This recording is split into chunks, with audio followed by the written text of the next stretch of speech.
வணக்கம் மாணவர்களே. நாம் போன கிளாஸில் நாம் என்ன பார்த்தோன்னா ஆராய்ந்திட வேண்டும் அப்படின்ற ஒரு கதை பகுதியை பார்த்தோம். அதுக்கப்புறமா அதனோட வினா விடையை பார்த்தோம். அதுக்கப்புறமா அது பின்னாடி இருக்கிற எக்ஸசைஸ்லாம் பார்த்தோம். இப்போ மீதியை தான் நம்ம இப்போ இந்த கிளாஸில் நம்ம பார்க்க போகிறோம். சரிங்களா? கவனிங்க எல்லாரும். இங்கே பாருங்க, குறிப்பை படி விடையை கொடு. சரிங்களா? இங்கே கொடுத்துருக்கிற குறிப்பை படிச்சுட்டு அதுக்கு என்ன விடைன்றதை நாம் எழுதணும். பாருங்கள், பேச உதவுவது வாய், படுக்க விரிப்பது பாய், கனிக்கு முந்தையது காய், காவல் காப்பது. காவல் காப்பது என்னது? நாய். சரிங்களா? அப்போ வாய், பாய், காய், நாய் அப்படின்னு வருது. அப்போ காவல் காப்பது நாய். இதனோட விடை நாய். சரியா? அடுத்தது பார்க்கலாமா? கவனிங்க.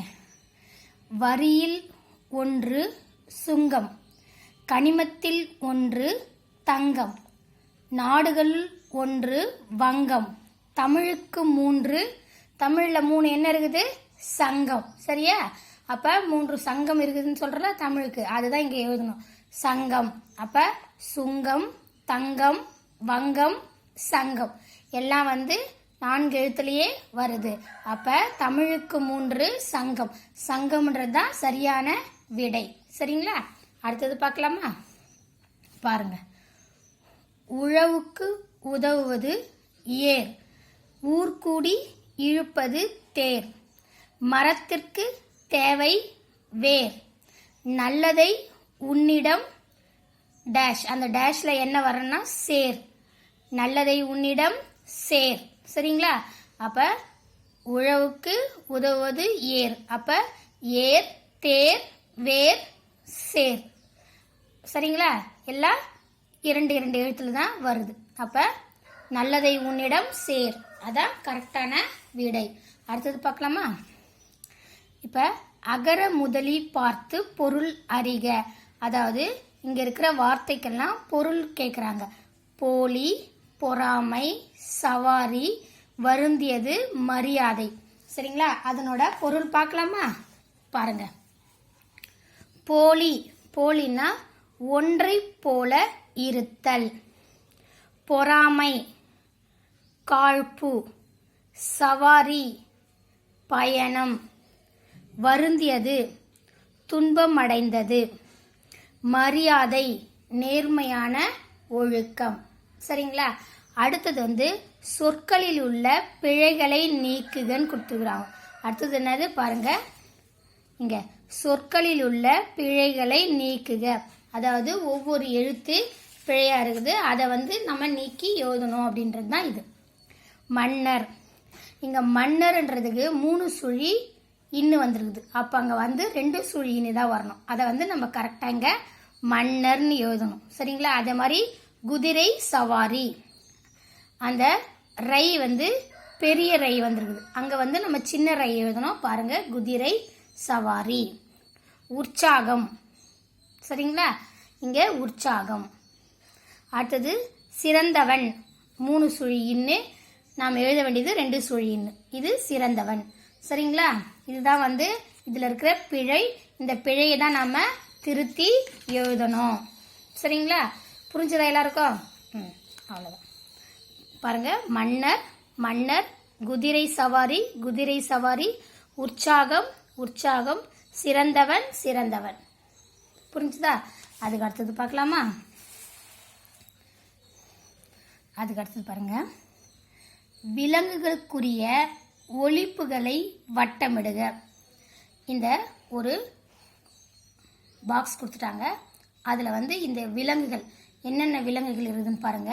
குதிரை, சிங்கம், நாய், புலி, யானை இருக்குது.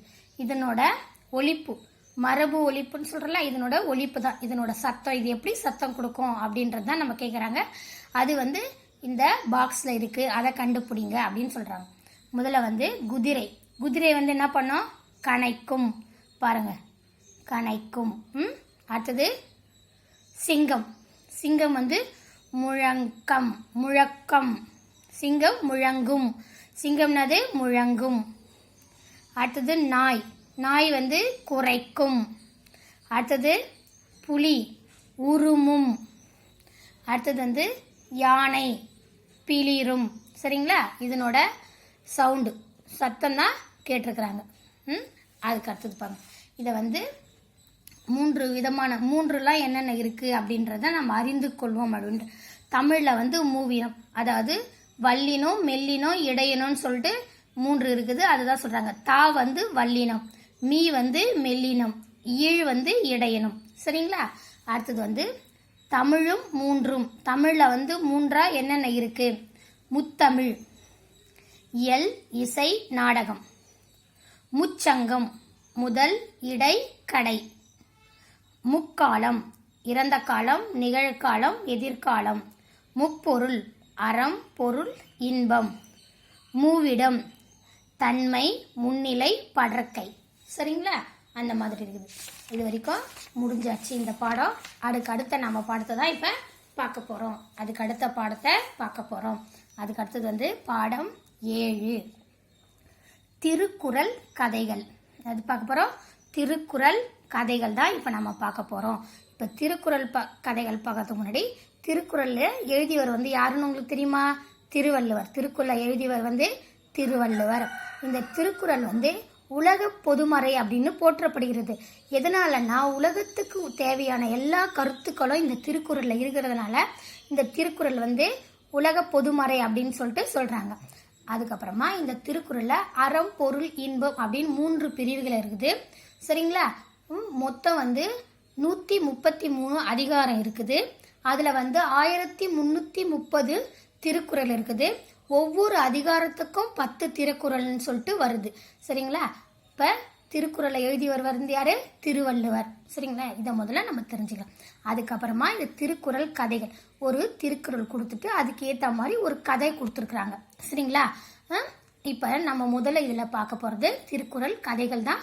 அதில் வந்து பொறுமையும் பொறுப்பும் அப்படின்ற கதையை தான் நாம் இப்போ பார்க்க போகிறோம். சரிங்களா, முதல்ல நான் இந்த கதையை வந்து ஒரு சுருக்கமாக சொல்கிறேன் உங்களுக்கு. எல்லாரும் கேளுங்க, அதுக்கப்புறம் நம்ம இதை பார்க்கலாம். தாமஸ் ஆல்வா எடிசன் அப்படின்றவரு உங்களுக்கு தெரியும். தாமஸ் ஆல்வா எடிசன் யாரு தெரியுமா? அவர் வந்து ஒரு புகழ்பெற்ற அறிவியல் அறிஞர். அவர் வந்து பல முறை வந்து கண்டுபிடிக்கிறதுக்கு, ஏதாவது ஒரு பொருளை கண்டுபிடிக்கணும்னு ரொம்ப முயற்சி எடுத்துருக்கிறாரு. அதில் தோல்வி அடைஞ்சிருக்கிறாரு. அதுக்கப்புறமா திருப்பியும் அதை முயற்சி எடுத்து கண்டுபிடிச்சிருக்காரு. அவர் கண்டுபிடிச்சது வந்து என்னதுன்னா மின் விளக்கு, அதாவது நம்ம வீட்டில் எரியுதுல பல்புலாம், அதை வந்து கண்டுபிடிச்சவர் வந்து தாமஸ் ஆல்வா எடிசன் தான். அவர் கண்டுபிடிச்சாராம். அதை அவர் கண்டுபிடிச்ச அந்த பொருளை வந்து எல்லா அறிவியல் அறிஞர்கிட்டையும் நான் தன்னோட கண்டுபிடிப்பை அவர் வந்து அது உண்மையானது அப்படின்றத செய்து காட்ட, அது சோதனை மூலமா செய்து காட்ட, அது எப்படி எரியும் எப்படி இது பண்றது செய்து காட்ட நினைச்சாராம். அப்ப அதனால அந்த அறிவியல் அறிஞர்கள் எல்லாரையும் அவர் வந்து அவரோட இது லேபுக்குன்னா அவர் சோதனை செய்யறாருல, அவர் ஆய்வு கூடத்துக்கு வர வச்சு ஒரு கூட்டம் நடத்தி இந்த அவர் கண்டுபிடிச்ச அந்த மின் விளக்கை அவங்க எல்லாருக்கிட்டையும் காட்டணும் அப்படின்னு சொல்லிட்டு நினைச்சாராம். அப்ப எல்லாரும் வந்து அவர் வீட்டு மாடியில உட்கார்ந்துட்டு இருக்கும்போது அப்ப அவரோட உதவியாளர், அவரோட அசிஸ்டன்ட் இருப்பாங்கல்ல, அவர்கிட்ட நீ அந்த போய் நாம கண்டுபிடிச்ச அந்த மின் விளக்கை எடுத்துட்டு வா அப்படின்னு சொல்லிட்டு சொல்றாராம். சரி, நான் அவர் எடுத்துட்டு வராரு. வரும்போது கை தவறி திடீர்னு அவர் என்ன பண்றாரு, அந்த மின் விளக்கை வந்து கை தவறி விட்டுடுறாரு. விடும்போது அது உடஞ்சு போயிடுது. அது என்னது? உடஞ்சு போயிடுது. உடஞ்சு போனோடனே அப்படியும் பரவாயில்ல அப்படின்னு மனம் தளராத யாரு? எடிசன், தாமஸ் ஆல்வா எடிசன் வந்து மனம் தளராத என்ன பண்றாரு, சரின்னு திருப்பி இன்னொரு விளக்க உருவாக்குறாரு. இன்னொரு விளக்க என்ன பண்றாரு, உருவாக்கி அதையும் அந்த கீழே போட்டு உடைச்சாருல அவரோட உதவியாளர், அவர்கிட்டயே கொடுத்து சரி இதை மேலே எடுத்துட்டு போ அப்படின்னு சொல்லிட்டு சொல்றாரு. சரி, அங்க இருக்கிறவங்க எல்லாரும் என்ன பண்றாங்க, ஏங்க ஏற்கனவே அவர் தான் ஒரு பல்பை கீழே போட்டு உடைச்சிட்டாரு, திருப்பி நீங்க அதை அவர்கிட்டயே கொடுத்து அனுப்புறீங்களே அப்படின்னு சொல்லிட்டு சொல்றாங்க. சொல்லும் போது அதுக்கு அவர் என்ன சொல்றாரு, எதையுமே வந்து மற்றவங்களோட மனசை காயப்படுத்துற மாதிரி, மற்றவங்க கஷ்டப்படுற மாதிரி நம்ம எதுவுமே செய்யக்கூடாது, எல்லாமே சரி செய்யக்கூடிய தப்பு தான். அவர் ஒரு முறை தவற விட்டாருன்றதுக்காக அவரை செய்யாம இருக்கக்கூடாது, எந்த வேலையும் செய்யக்கூடாது அப்படின்னு நம்ம சொல்லக்கூடாது. திருப்பி அதே வேலையை அவர்கிட்ட நம்ம கொடுத்தோம்னா இந்த முறை அவர் வந்து பொறுப்பா செய்வாரு அப்படின்னு சொல்லிட்டு எடிசன் வந்து சொல்றாரு. அதனால பொறுமையா இருந்தோம்னா எதையுமே வந்து நம்ம முழுசா அடைய முடியும் அப்படின்னு சொல்லிட்டு சொல்றாரு. அதனால எல்லார்கிட்டையும் பொறுமை காக்கணும் அப்படின்றது தான் இந்த கதையோட கருத்து. எல்லார்கிட்டையும் என்ன பண்ணோம், பொறுமையா இருக்கணும், பொறுமையான குணத்தோட இருக்கணும். இப்போ ஒருத்தர் ஒரு தப்பு செஞ்சுட்டாங்கன்னு உடனே நம்ம கோவப்பட்டு அவங்கள திட்டுறதோ அடிக்கிறதோ அது மாதிரிலாம் செய்யக்கூடாது. பொறுமையா அது தப்புன்றத அவங்களுக்கு எடுத்து சொல்லணும் அப்படின்ற கருத்தை தான் இந்த கதை மூலமா சொல்றாங்க. சரிங்களா? இப்ப இந்த கதையை பார்க்கலாமா? பாருங்க. பொறுமையும் பொறுப்பும். தாமஸ் ஆல்வா எடிசன் என்பவர் புகழ்பெற்ற அறிவியல் அறிஞர். இவர் பலமுறை தோல்வி கண்டு பெரும் முயற்சிக்கு பின்னரே மின் விளக்கை கண்டுபிடித்தார்.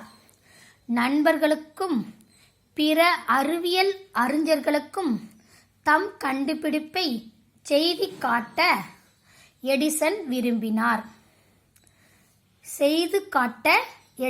விரும்பினார். அதற்காக நிகழ்ச்சி ஒன்றை ஏற்பாடு செய்து அனைவரையும் வரவழைத்தார். அவரது ஆய்வகத்தின் மேல் தளத்தில் இதற்கான கூட்டம் நடைபெற்றது. கவனிங்க. தாமஸ் ஆல்வா எடிசன் அப்படின்ற ஒரு புகழ்பெற்ற அறிவியல் அறிஞர் பலமுறை அந்த மின் விளக்கை கண்டுபிடிச்சு தோல்வி அடைஞ்சாராம். ஆனாலும் அவர் தோல்வி அடைஞ்சிட்டமே, இனிமேல் இதை செய்ய வேண்டாம் அப்படின்னு அவர் நினைக்காம ரொம்ப முயற்சிக்கு அப்புறமா திருப்பி செஞ்சு பார்த்து அந்த மின் விளக்கை கண்டுபிடிச்சிட்ட உடனே அவர் என்ன பண்ணாராம், அவரோட நண்பர்கள், அவரோட ஃப்ரெண்ட்ஸுக்கும் அவர் கூட இருக்கிற நிறைய அறிவியல் அறிஞர்கள்லாம் இருப்பாங்கல்ல, அவங்களுக்கும் அந்த கண்டுபிடிப்பை தான் கண்டுபிடிச்சதை செய்து காட்டணும், எப்படி அது எரியும், அதை என்ன பண்ணா அந்த விளக்கு எரியும் அப்படின்றத செய்து காட்ட விரும்பினார்.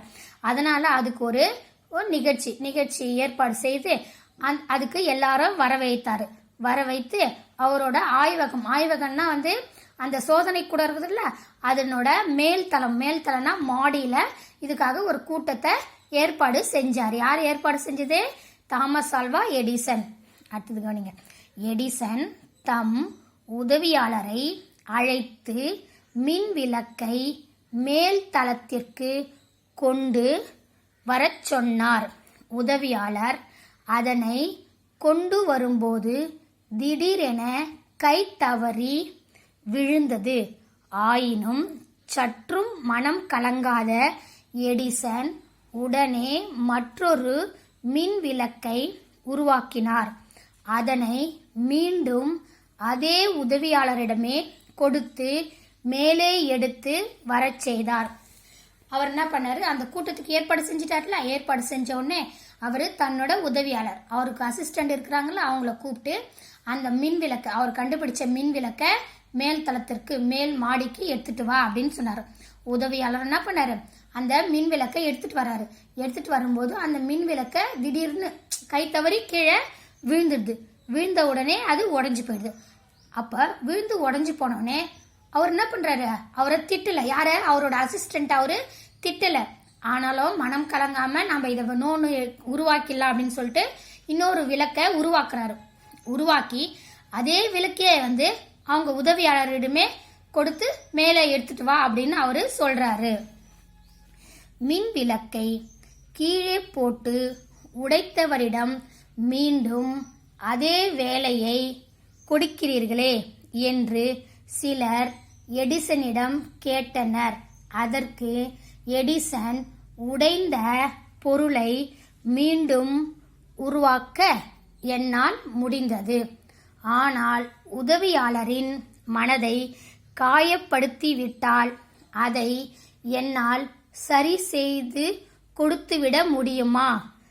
அது மட்டுமன்று, மீண்டும் அதே பணியை அவரிடமே கொடுக்கும்போது தமது பொறுப்பை உணர்ந்து கவனமுடன் பணிபுரிவார். அதனால்தான் அப்படி செய்தேன் என்றார்.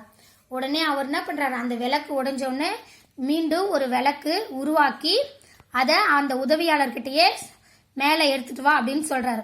அப்ப அங்க இருக்கிறவங்க எல்லாம் என்ன சொல்றாங்கன்னா, அவர் தான் ஏற்கனவே ஒரு விளக்க போட்டு உடைச்சிட்டாரே, திருப்பி அந்த வேலையை அவர்கிட்டயே கொடுக்குறீங்களே, உடைந்த பொருளை உருவாக்கி திருப்பி அவர்கிட்டயே எடுத்துட்டு வர சொல்றீங்களே, திருப்பி அவர் உடைச்சிட்டாருன்னா என்ன பண்ணுவீங்க அப்படின்னு சொல்லிட்டு எல்லாரும் கேக்குறாங்க.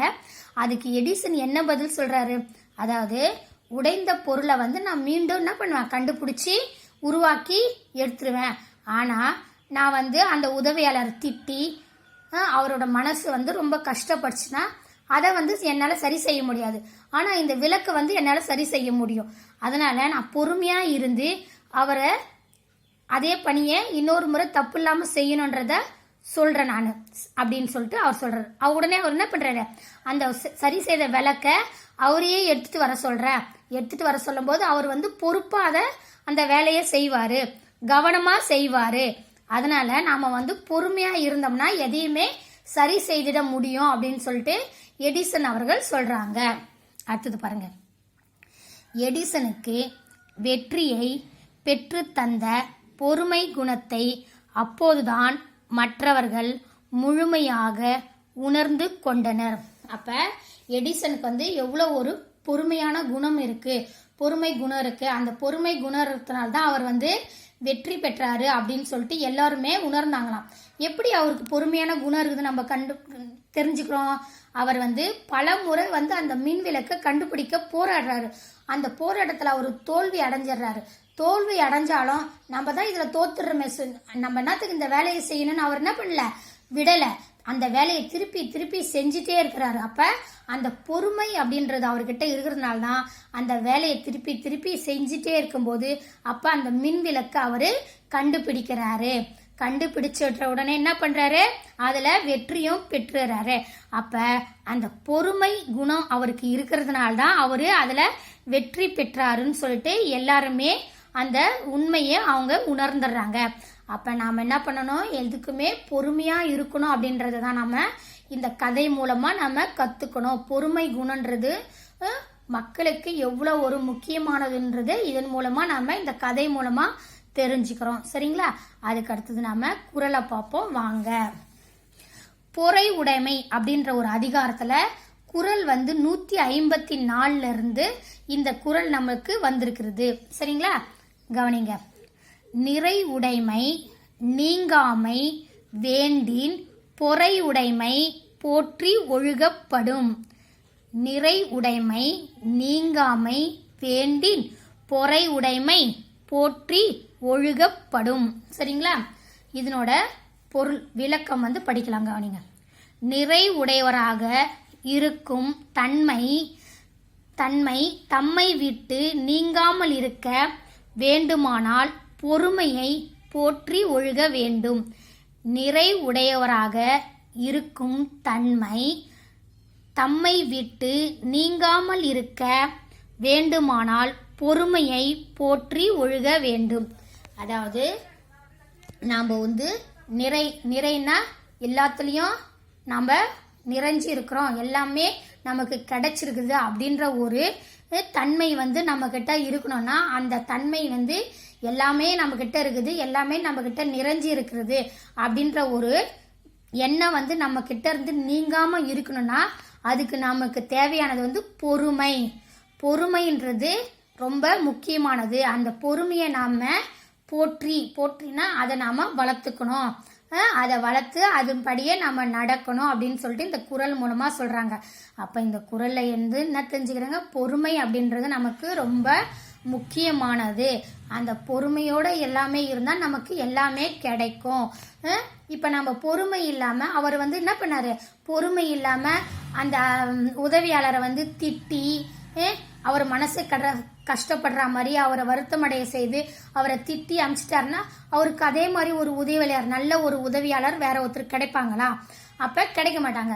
அந்த மாதிரி நல்ல மனிதர்கள்லாம் நம்ம கிட்ட இருக்கணும்னா மற்றவங்களோட மனசு கஷ்டப்படாம மற்றவங்க வேதனைப்படாம இருக்கணும்ன்றதுக்காக நாம எதையுமே திட்டாம பேசாம பொறுமையா இருக்கணும். சரி, இப்ப இந்த தப்பு செஞ்சாங்களா, இதை திருத்திப்பாங்க, அடுத்தது அந்த தப்பை செய்ய மாட்டாங்க அப்படின்னு நாம உணர்ந்து பொறுமையோட இருந்தோம்னா நம்மளுக்கு எல்லாமே நிறைவா கிடைக்கும் அப்படின்றதான் இந்த திருக்குறள் மூலமா சொல்றாங்க. அதனால மாணவர்களே, நீங்களும் என்ன பண்ணணும், பொறுமையா இருக்கணும். வீட்டுல ஏதாவது திட்டினா கூட அம்மா தான் திட்டுறாங்க அப்பா தான் திட்டுறாங்கன்னு சொல்லிட்டு போயிடணும். அதுக்காக நீங்கள் என்ன பண்ணக்கூடாது, சண்டை போடக்கூடாது, எதுவுமே பண்ணக்கூடாது. அப்போ நீங்கள் பொறுமையாக இருக்கணும். அந்த பொறுமை அப்படின்ற குணம் உங்ககிட்ட இருந்துன்னா எதுவுமே உங்களுக்கு நிறைவாக கிடைக்கும். சரிங்களா? அதனால எல்லாரும் பொறுமையோடு இருப்பீங்களா? அந்த பொறுமையான குணத்தை எல்லாரும் வளர்த்துக்குங்க. சரிங்களா? இது வரைக்கும் இப்போ பார்ப்போம். அடுத்த வகுப்பில் பார்ப்போம். சரிங்களா? நன்றி மாணவர்களே. வணக்கம்.